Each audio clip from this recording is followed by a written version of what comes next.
हिंदू धर्म में भगवान शिव और माता पार्वती का विवाह एक पवित्र और आध्यात्मिक कथा है, जो प्रेम, तपस्या और भक्ति का प्रतीक है। यह कहानी न केवल भगवान शिव और माता पार्वती के मिलन को दर्शाती है, बल्कि यह भी सिखाती है कि सच्ची भक्ति और समर्पण से असंभव कार्य भी संभव हो सकते हैं। यह कथा पुराणों, विशेष रूप से शिव पुराण और कालिदास के कुमार संभव में विस्तार से वर्णित है। प्राचीन काल में भगवान शिव की पहली पत्नी थी माता सती, जो राजा दक्ष की पुत्री थी। माता सती ने अपने पिता की इच्छा के विरुद्ध जाकर भगवान शिव से विवाह किया था। माता सती का भगवान शिव के प्रति प्रेम असीम था, लेकिन राजा दक्ष ने भगवान शिव को कभी स्वीकार नहीं किया। एक बार राजा दक्ष ने एक विशाल यज्ञ का आयोजन किया और भगवान शिव और माता सती को आमंत्रित नहीं किया। फिर भी माता सती यज्ञ में शामिल होने गयी। वहाँ राजा दक्ष ने भगवान शिव का अपमान किया, जिसे सहन न कर सकी माता सती। उन्होंने स्वयं को यज्ञ की अग्नि में भस्म कर दिया। माता सती की मृत्यु से भगवान शिव अत्यंत दुखी हुए। उन्होंने तांडव नृत्य शुरू किया, जिससे सृष्टि में हाहाकार मच गया।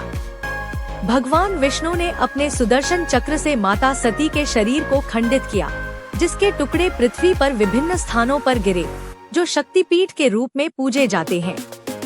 माता सती की मृत्यु के बाद भगवान शिव वैराग्य में चले गए और गहरी तपस्या में लीन हो गए। माता सती ने मृत्यु से पहले यह प्रण लिया था कि वह पुनर्जन्म लेकर भगवान शिव की पत्नी बनेंगी। दूसरी ओर असुर तारकासुर ने कठोर तपस्या कर ब्रह्मा जी से वरदान मांगा कि उसे केवल भगवान शिव और शक्ति के पुत्र द्वारा ही मारा जा सके। तारकासुर का अत्याचार बढ़ता जा रहा था और देवताओं को भगवान शिव के विवाह की आवश्यकता महसूस हुई ताकि उनका पुत्र तारकासुर का वध कर सके। इसी समय हिमालय के राजा हिमवान और उनकी पत्नी मेनका के घर एक कन्या का जन्म हुआ, जिसका नाम रखा गया पार्वती। माता पार्वती माता सती का ही पुनर्जन्म थी। बचपन से ही माता पार्वती का मन भगवान शिव की भक्ति में रम गया। वह भगवान शिव को अपना पति मान चुकी थी और उनके प्रति उनकी भक्ति अटल थी। माता पार्वती ने भगवान शिव को पति के रूप में प्राप्त करने के लिए एक कठोर तपस्या शुरू की। वह जंगल में चली गई और वर्षों तक कठिन साधना की। उन्होंने भोजन त्याग दिया, केवल फल और पत्तों पर जीवन यापन किया और बाद में तो वह केवल वायु पर ही जीवित रहने लगी। उनकी इस कठोर तपस्या के कारण उन्हें अपर्णा, बिना पर्ण यानी पत्तों के भी कहा गया। माता पार्वती की तपस्या से प्रसन्न होकर एक दिन भगवान शिव ने साधु के वेश में उनकी परीक्षा लेने का निर्णय लिया। साधु रूप में भगवान शिव ने माता पार्वती से पूछा कि वह इतनी कठिन तपस्या क्यों कर रही हैं। माता पार्वती ने नम्रता से उत्तर दिया कि वह भगवान शिव को अपने पति के रूप में प्राप्त करना चाहती हैं। साधु ने भगवान शिव की निंदा की और कहा कि वह एक सन्यासी हैं, जो सदा तप में लीन रहते हैं और वैवाहिक जीवन के लिए उपयुक्त नहीं है।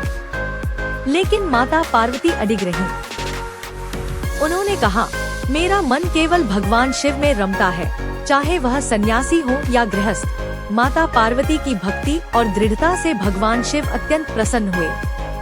उन्होंने अपना असली रूप प्रकट किया और माता पार्वती को अपनी पत्नी के रूप में स्वीकार किया।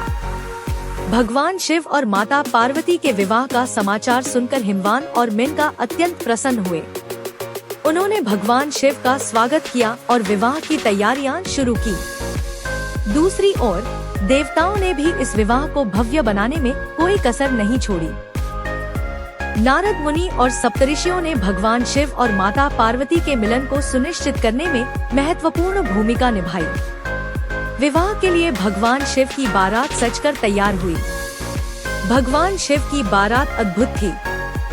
इसमें भूत, प्रेत, गण और देवता सभी शामिल थे। भगवान शिव स्वयं नंदी बैल पर सवार होकर आए। उनके शरीर पर भस्म रमा हुआ था और वह सर्पों से सुशोभित थे। हिमवान ने इस अनोखी बारात का भव्य स्वागत किया। विवाह का दिन अत्यंत शुभ था। माता पार्वती को सुंदर वस्त्रों और आभूषणों से सजाया गया। भगवान शिव भी विवाह के लिए सज-धज कर तैयार हुए। वैदिक मंत्रों के बीच भगवान शिव और माता पार्वती का विवाह संपन्न हुआ। यह विवाह सृष्टि के लिए एक महत्वपूर्ण घटना थी, क्योंकि यह केवल दो व्यक्तियों का मिलन नहीं, बल्कि भगवान शिव और माता आदि शक्ति का संगम था। विवाह के बाद भगवान शिव और माता पार्वती कैलाश पर्वत पर लौट गए। वहां उन्होंने एक साथ सुखी जीवन बिताया। कुछ समय बाद उनके पुत्र कार्तिकेय का जन्म हुआ, जिन्होंने तारकासुर का वध किया और देवताओं को उसके अत्याचार से मुक्ति दिलाई। भगवान शिव और माता पार्वती का विवाह प्रेम, भक्ति और तपस्या की एक अनूठी मिसाल है। यह कथा हमें सिखाती है कि सच्चा प्रेम और दृढ़ संकल्प किसी भी बाधा को पार कर सकता है। भगवान शिव और माता पार्वती का यह पवित्र बंधन आज भी भक्तों के लिए आस्था का स्रोत है।